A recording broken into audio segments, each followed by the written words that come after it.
Ella Enchanted is one of those films that I think will appeal to anybody of any age and of any generation. It is a film that will be kind of retained as a classic.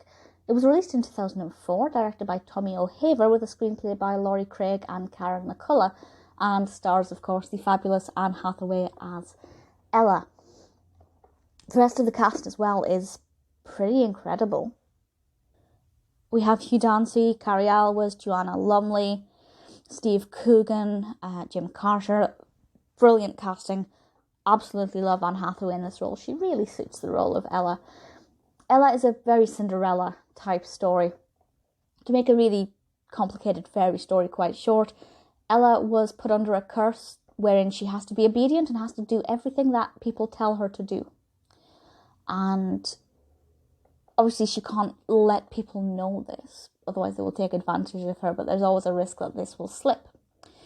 And I find that really interesting because I was always thinking, well, who's going to say, what's somebody going to ask her to do next? Just how far will they take this? And I was really interested to see kind of how many limits they would push. And I think that part of the narrative developed really well, and I really liked it. And I was certainly kind of entranced and enchanted by that aspect. She needs to protect the prince, though.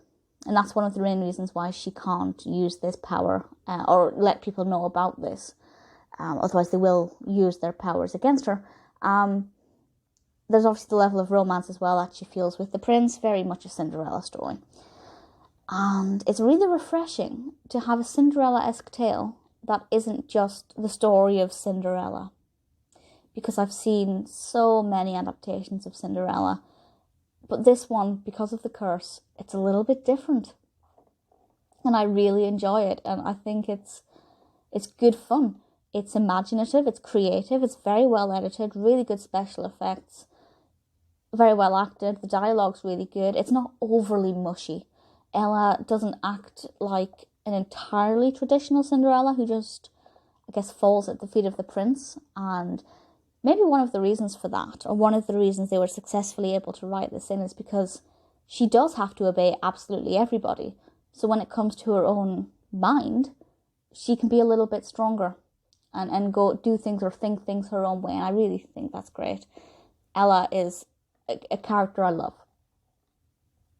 The film is not completely without its flaws. There were maybe times when the pacing wasn't perfect. But actually, I'd say it's really, really entertaining and deserves more awards than it has, by which I mean I don't believe it got a single award, which sucks, because it's brilliant. Metascore of 53, which isn't actually that bad for a Metascore. IMDb rating of 6.3 out of 10. I'd give it a 6.9 or even a 7. I really liked it. If you like fairy stories, it's definitely worth watching.